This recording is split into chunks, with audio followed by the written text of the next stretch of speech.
Love him or hate him, Donald Trump negotiates and wins. And you're about to learn something about negotiations, even if you hate him. Now, Trump's playbook is very obvious and has done it time and time over again, whether in business or in politics. This is business as war and Trump's win. Now, I'm going to show you how to negotiate like Trump in less than 7 minutes or less. And I think I have a little bit of knowledge since his right-hand man, George Ross, of 47 years, celebrity apprentice judge, has been my coach for the last 13 years. So everything he taught to Trump over 47 years has been taught in terms of me.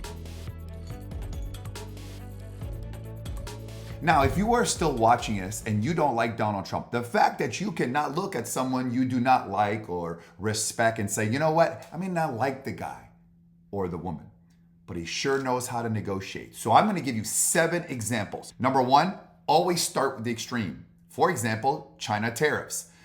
Trump came out and announced extreme positions, 25 plus tariffs, over 45 plus tariffs, and total shutdown, and had a nice little board. I didn't even know if the math made sense.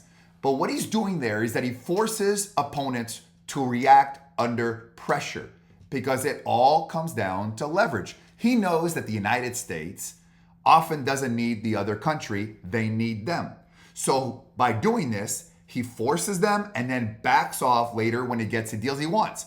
Made the big announcement, waited, took it back, says, I'm going to give you a 3-month extension. And now we're getting into a situation that on August 1st, many countries who did not negotiate, boom, the rates are going to, tariffs are going to go way, way up. But the big countries like the UK and China have cut deals, and those were some of the big markets. So that is not going to affect the United States by any means. Now, in the end, he says, look, I'm giving you a favor. So it's bad guy, good guy. Number 2, always control the narrative before the deal starts. So you have NAFTA, the USMCA. Part of this is you're always framing the existence of a deal as a total disaster. The negotiation disaster, this deal is horrible, these terms are horrible, making it seem that it's absolutely horrible. And what you often do when you publicly go out there and saying a certain deal or opportunity or a bill is horrible, you're shifting the public perception, and it then puts the other party on defense. It forces them to come up with a narrative before. So for example, if I'm negotiating a deal, it's like, you know what, this is like the worst deal I have ever done. I don't even want to do the deal. Now I'm going to get involved and fix it. And I don't really want to. And so now you have the other side trying to convince you to do it. So even a minor win can be branded as massive victory. Number 3, use silence as unpredictability. For example, North Korea summit. President Trump, during his first administration, did something that nobody had done. Had actually worked with North Korea, who the guy has to be completely insane. Nobody cares about North Korea, keeps threatening the world, and Trump made a move not only to try to create a sort of bromance, but also was the first president to actually go to North Korea and cross over the lines. Now, when he cuts a deal, he goes quiet in mid-negotiation. He's done this in real estate, he's done this in politics, or he makes unexpected withdrawal. He did it with Canada. I'm backing out of the deal. I'm backing out of here. We're dead. In Europe, he did the same thing to the European nation. So in the middle of the deal, in terms of the back and forth, you back out for the deal. And what that does, it keeps the other side off balance. Now, Europe is scrambling, Canada is scrambling. Now you're seeing Cambodia and other these countries all scrambling. So what that does is it creates urgency and confusion, forcing the re-engagements on his terms. So number 4, you always have to be ready to walk away. And a lot of times people say like, I'm going to walk away, and they never do. And sometimes you have to be walk away. And so there's 2 things. You're negotiating and you walk away, and there's 2 things that's going to happen. People will be like, wait, hold on, come back, right? Or you're just going to fly away and they're not going to say nothing. And they're like, yeah, good riddance. And that's never going to be a deal in the first place. So when in the Hanoi summit collapsed, Trump actually abruptly walked away when the terms didn't meet his standard. Like in the middle of it, we're out, we're gone. This signals strength, it resets leverage, and it actually makes the other sides doubt their own position and start chasing you. You know what? Maybe we shouldn't walk away, because often egos get in the way. Now, this also has a big part of disparity of power. If you are the most powerful power and you're dealing with someone who is at lower power than you, then obviously you don't have much leverage. They do. So you have to know your role in the food chain.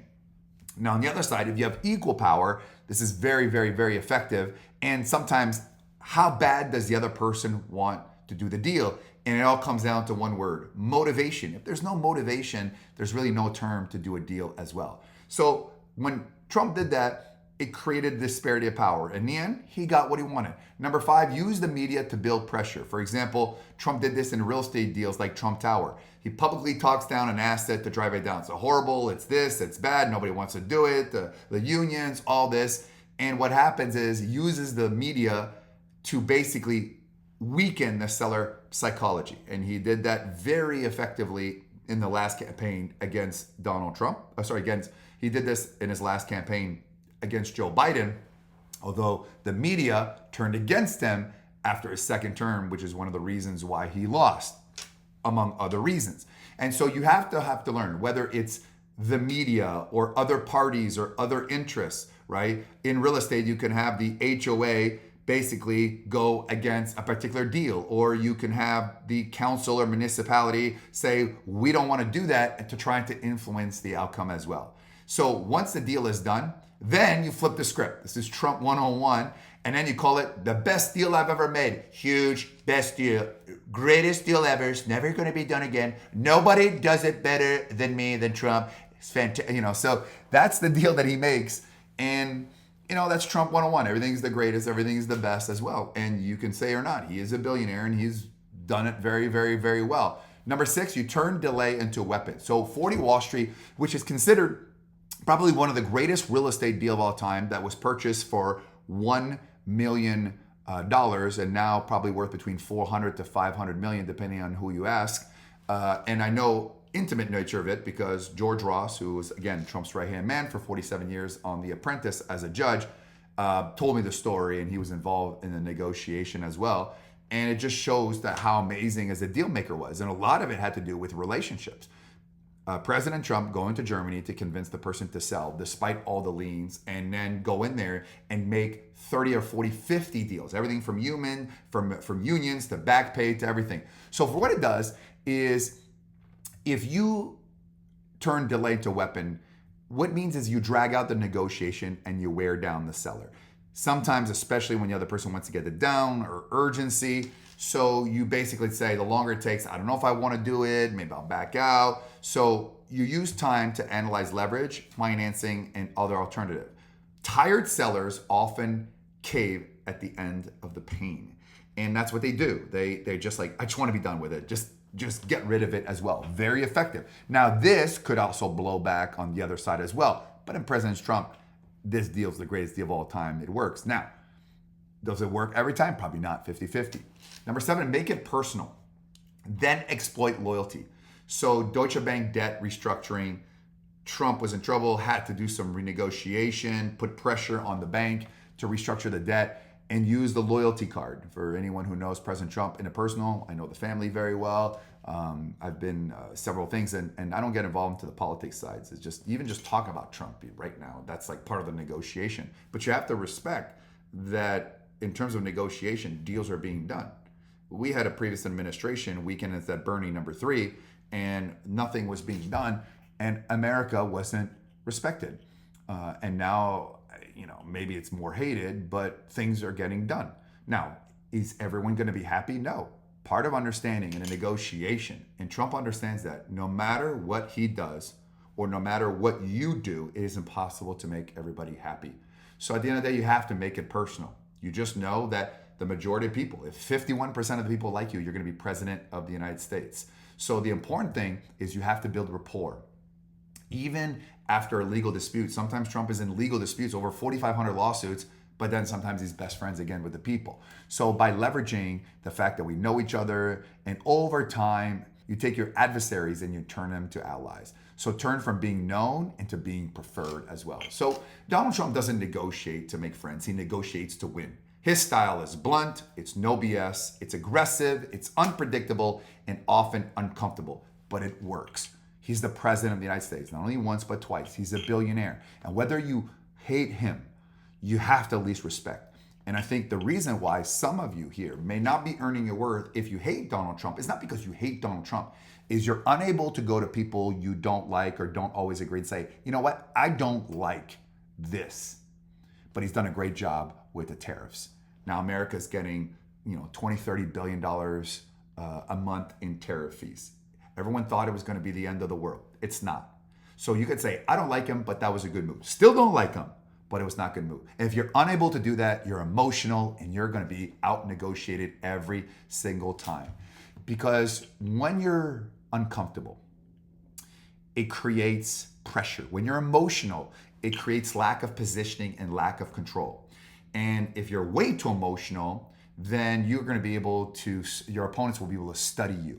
And you'll never beat your opponent because you're always too emotional. You don't think 15 moves ahead. You think in terms of red and black and rage. So you don't have to like Donald Trump.